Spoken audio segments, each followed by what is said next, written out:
Komið þið sæl og velkomin í smá fræðslu þvagfærasýkingar í boði Lyfju. Ég heiti Anna Sólmundsdóttir og lyfjafræðingur og hefur verið lyfsali í Lágmúlanum síðan 2015. Ég ætla næstu 20 mínútum að fara yfir það hvað þvagfærasýking og blöðrubólga og segja svona frá helstu einkennum og orsökum. En fyrst og fremst fara yfir það hvað til ráða og hvaða lausnir leynast í apótekinu og hvenær þarf að leita til læknis. Nú, hvað þvagfærasýking?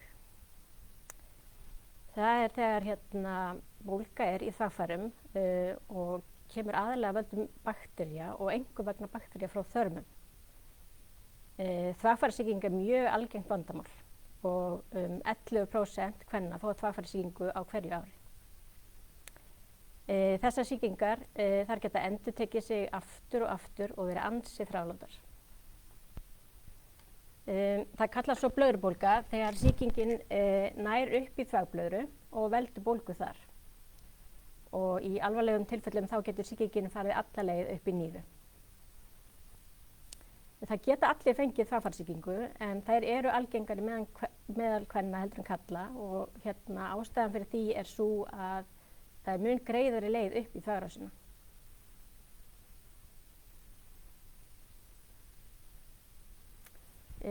Einkennin eru mismunandi eftir því hvort sýkingin í neðri þvagfærum eða bæði í efri og neðri hluta þeirra. Þegar sýkingin í neðri hluta þvagfæra þá eru einkennin yfirleitt sviðatilfinning við þvaglát eða mikil þörf á að losa þvag og þvagið getur líka verið skýjað og með sterkri lykt. Ef sýkingin einnig í þvagblöðrunni þá verður þvagblæðran bólgin og aum. Og ef sýkingin nær svo upp í efri hluta þvagfæranna þá geta einkennin verið svipuð. En að auki geta líka komið verkur í neðri hluta baks, hiti og skjálfti og svona flensulík einkenni. Þannig að dæmagerða einkennin eru sem sagt tíð þvaglát, gjarnan með verkjum, sviði og illa lyktandi þvag. Þá svona aðeins orsakir og áhættu þætti. Helsta orsökin eru bakteríur sem koma frá endaþarmi þess sem sýkist og smitast þá yfir í þvagrás og þvagblöðru þar sem það myndast sýking. En það eru fleiri þættir sem valda þvagfærasýkingu og ég ætla að nefna nokkra þætti. Til dæmis stækkun blöðruhálskirtils hjá karlmönnum og því verða þeir viðkvæmari fyrir þvagfærasýkingu með hækkandi aldri því að stækkunin hindrar þvagrennslið. Svo það ónóg tæming þvagblöðru. Þá getur það verið ýmsar ástæður, oft gefur samt viðkomandi sér þá ekki tíma til að tæma þvagblöðruna alveg, en það getur líka verið vegna sjúkdóma. Og sem dæmi þetta vel þekkt hjá þeim sem eru með MS-sjúkdóminn. Síðan það breytingaskeið kvenna þar sem að kvenhormónið östrogen minnkar í blóðinu og ástæðan sem sagt að þekjan í þvagrásinni og blöðrubotni háð östrogenum og við þennan östrogenskort þá breytist umhverfið í leggöngunum sem verður þá ekki alveg jafn verndandi og áður. Og svo vil ég líka nefna minnkað mótstöðu ónæmiskerfis. Það getur líka aukið líkur á sýkingum. Og þar má til dæmis nefna sem dæmi ómeðhöndlaða sykursýki því að of hár sykur í blóði veikir ónæmiskerfið. Nú þá, hvað til ráða? Nú erum við búin að fara svona yfir hvað þetta og einkenni og orsakir og nú ætlum ég svona að fara yfir hvað til ráða. Og hjá Lyfju hægt að kaupa steril þvagpröfuglös og heimapróf til að greina á skömmum tíma hvort þvagfærasýkingu sé að ræða eða ekki. Og ef minnsti grunur vaknar að þvagfærasýking sé til staðar, þá hægt að nota þetta einfalda heimapróf til frekari athugunar. Og við erum með 2 tegundir hjá Lyfju og ég ætla svona aðeins að fara í, þetta mjög svipað, ég ætla aðeins að segja frá muninum á eftir. Og sem sagt svona sterilt þvagpröfuglas, mjög ódýrt og gott að eiga sérstaklega konur gjarnar að fá endurteknar sýkingar.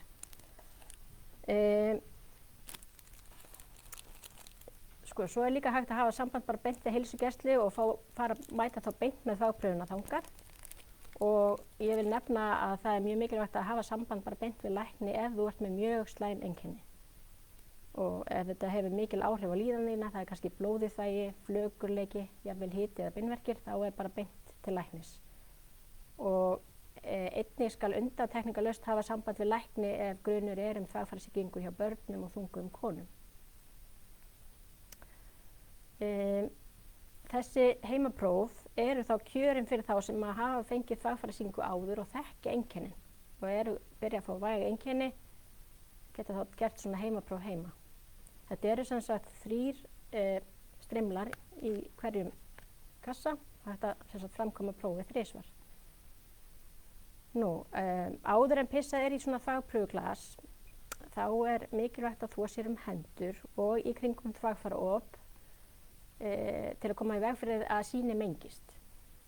Og best að fá svokallað miðbunuþvag, en þá fer sem sagt fyrsta bunna í salernið, svo sett sýni í ílátið og svo blaðran tæmd á fullu í salernið.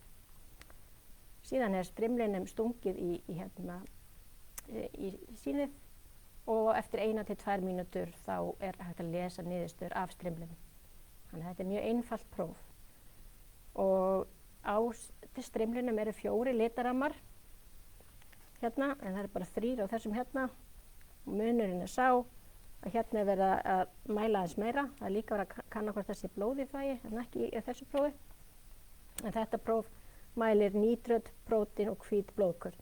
Og ef eitthvað af þessu reynist jákvætt, þá komin jákvætt próf og þarf að leita læknis upp á frekari ráðgjöf hvað skal gera. Mælt með því að taka þvagsýni úr fyrsta þvagi að morgni og ástæðan fyrir því svo að morgunþvagið þykkast og þá þá mest af þessum efnum sem þá reynt að mæla í því þvagi. Það að segja ef sýkingu að ræða. Varðandi þessi heimapróf, þá ég búin að opna pakkan og skoða þetta vel og þetta próf aðeins ódýrara heldur en hitt, það munar einhverjum nokkur 100 krónum á milli.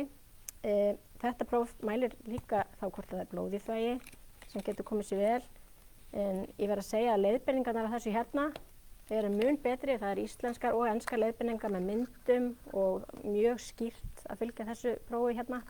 Þetta próf ekki alveg jafn skýrt en ágætis leiðbeiningar samt, en þau virka alveg eins. Það hægt að nota þau á nákvæmlega sama máta og það fylgir sem sagt þessu prófi svona litarammi til að sjá eða lesa af niðurstöðu. Þannig að hérna sem sagt mynd af því hvernig þetta á að líta út ef enga sýkingu að ræða, en leið og litinni fara að breytast þá hérna prófið jákvætt og skal leita læknis.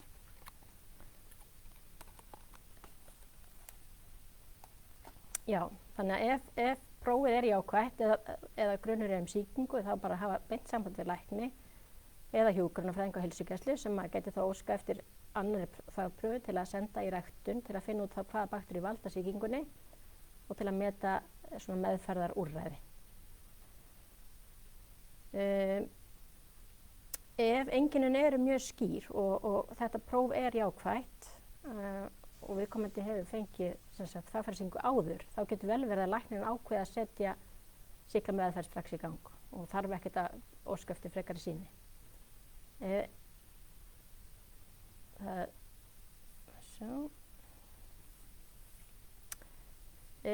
Til að meðhöndla sýkingu dugar yfirleitt stuttur sýklalyfjakúr til að ná bata og þá erum við að tala svona 3 til 7 daga. En ef sýkingin komin í nýrun, þá gefin sýklalyf í lengri tíma, 7 til 14 daga, þá fyrst byrjað að gefa í æð og svo töflur eða hylki munn. Það mjög mikilvægt að fylgja síðan leiðbeiningum læknis hvernig taka skal lyfin og klára skammtinn þó svo að einkenni séu horfin. Af því að bakteríurnar geta alveg verið enn til staðar þótt einkennin hverfi. Það yfirleitt bara einkenni mjög fljótt að fara leið og sýklalyfjakúr komin á stað. Bara fyrstu 1 til 2 dögunum þá líður viðkomandi strax betur. Og hérna, þannig að það er mjög mikilvægt samt að fylgja leiðbeiningunum, klára skammtinn til að þær fari ekki að fjölga sér á ný og sýkingunni er viðhaldið. Og svo er mjög mikilvægt að drekka vel af vatni til að hreinsa úr nýru og blöðru eða vel af vökva. Einnig þarf að huga vel að einkennum þótt viðkomandi sé á sýklalyfjakúr, þannig að ef að einkenni versna þá þarf að hafa strax samband við lækni. Þá er greinilega ekki rétta meðferð að ræða. Nú ef sýklalyf eru tekin inn, þá borgar sig að taka inn góðgerla til að minnka líkur á slæmum afleiðingum í maga vegna röskunar þarmaflórunar. Því að sýklalyfin þau drepa bæði góðar og slæmar bakteríur. Þannig að Optibac góðgerlar sem við seljum líka hjá Lyfju, þeir eru alveg sérsniðnir fyrir fólk sem er á sýklalyfjakúr. Og þá má taka inn á sama tíma og sýklalyfið, 1 tilgjá dag í 10 daga, 10 daga kúr. Og já, þá er sem sagt minni líkur á þessum hvimleiðu aukaverkanum að bakteríuflóran fari úrskeiðis. Fyrir þá sem eru með endurteknar sýkingar þá fær fólk stundum svona fjölnota lyfseðil inn í gáttina til að taka þá fyrirbyggjandi bara lágan skammt af sýklalyfjakúr daglega sem svona fyrirbyggjandi meðferð. Og ef þú ert á slíku þá bara að gera að taka sem sagt góðgerla með upp á þarmaflóruna. Já, nú vil ég kynna fyrir ykkur ýmsar lausnir og fyrsta sem ég ætla aðeins að ræða það er þetta jurtalyf og þetta er skráð lausasölulyf sem heitir Lingonja og þetta er við vægum þvagfærasýkingum hjá konum. Þetta er viðurkennt jurtalyf sem hefð er fyrir og inniheldur úrdrátt úr sortulingi. Og hver tafla er stöðluð fyrir virka efninu arbutíni, alveg 105 mg í hverri töflu. Og þetta hefur örverudrepandi eiginleika og virkar staðbundið í þvagrásinni. Þannig að þetta verkar alveg sértækt á vægar þvagfærasýkingar og fæst án lyfseðils án lyfseðils í apótekum og þetta er framleitt undir ströngustu gæðakröfum, GMP. En þetta er ekki hugsað sem fyrirbyggjandi, heldur bara þegar þegar einkenna er vart og eins og til dæmis brunatilfinning við þvaglát eða aukinn þvaglát, þá er þetta góð lausn sem raskar ekki magaflórunni og eins og sýklalyfin gera og hentar því mjög vel konum með væg síandi tekin einkenni. Og það eru cirka 4 skammtar í einum svona pakka. Nú ætla ég að tala nokkur fyrirbyggjandi ráð. Og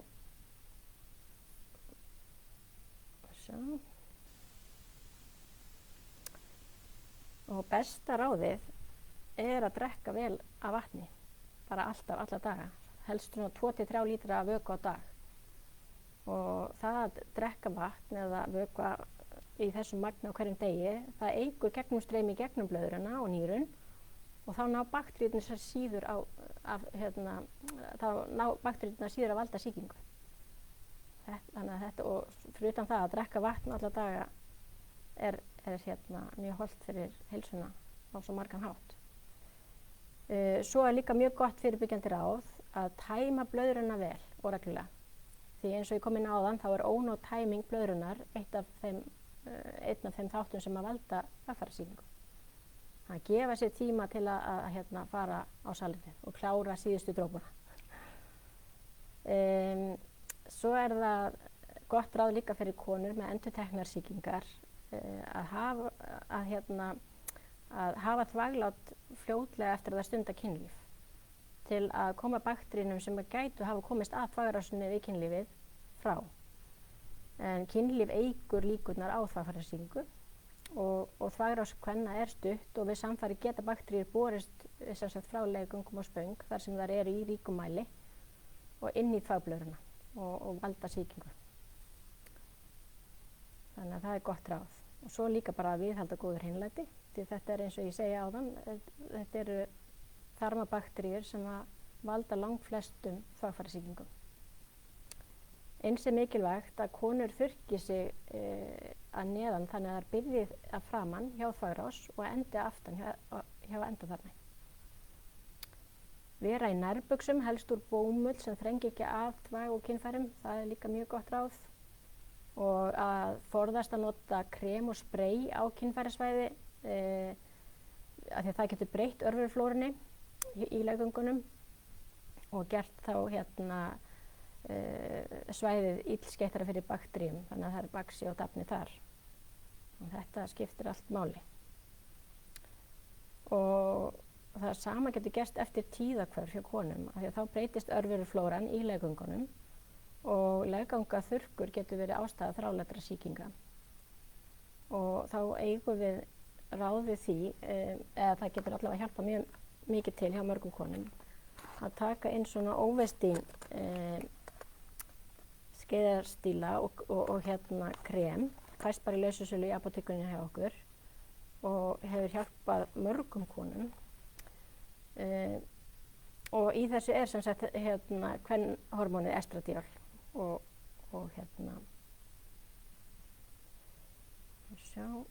næsta atriði, eitthvað svona aðeins fyrir kallana, við erum búin að eiginlega meira að tala fyrir konurnar, að það er sapalmetto, heitir það. Og þetta er freyspálmi og er sem sagt gagnast einstaklega vel við stækkun góðkynja, við góðkynjastækkun á blöðruhálskirtli hjá körlum. Og margar rannsóknir staðfesta það að þetta er framúrskarandi virkni hjá þessari jurt. Og það er nú bara þannig að með aldrinum þá stækka blöðruhálskirtlinn hjá öllum karlmönnum. Þannig að það má huga vel að þessu. Nú, trönuber eru talin veita vörn gegn blöðrubólgu og þvagfærasýkingu og þetta er svona gamalt ráð frá síðustu öld og nú hefur komið ljós að aðal ástæðan er að í þeim eru efni sem koma í veg fyrir að bakteríur geti fest sig við blöðruvegginn og ef bakteríurnar geta ekki haldið sig í vegginn þá flæða þær bara út með þvaginu og valda þar leiðandi ekki skaða. Nature's Plus cranberry eru til dæmis hægt að kaupa, þetta er sterkar cranberry-töflur eða trönuberjatöflur og eru full af andóxunarefnum og það er líka C-vitamin í þessu, en C-vitamin er líka talið breyta sýrustig þvags, þannig að það hjálpi líka til við að draga úr líkum á þvagfærasýkingu.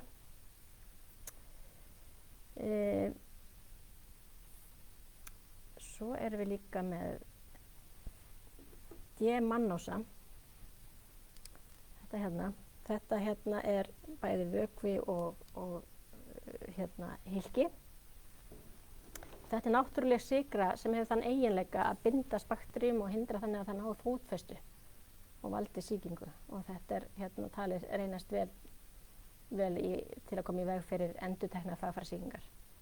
Þetta er fæðubótarefni sem hefur gefið góð raun en það er ekkert margar rannsóknir á bak við þetta. En margir viðskiptavinir sem að glíma við síendurteknar þvagfærasýkingar segja þetta virki mjög vel fyrir sig. Þannig að þess vegna vil ég nú segja ykkur frá þessu. Við erum líka með Biocolt, Pro-Cian heitir það. Þetta er fyrir jafnvægi í bakteríuflóruna, til að ná jafnvægi í bakteríuflórunu, sérstaklega hugsað fyrir þvagfærasýkingar. Þetta inniheldur þrívirka formúlu af vinveittum gerlum, trönuberjaþykni og A-vitamíni og hlutverk gerlana og A-vitaminsins er að hjálpa líkamönnum að viðhalda eðlilegu bakteríumagni í þörmum og eðlilegri starfsemi í þvagrásarkerfinu.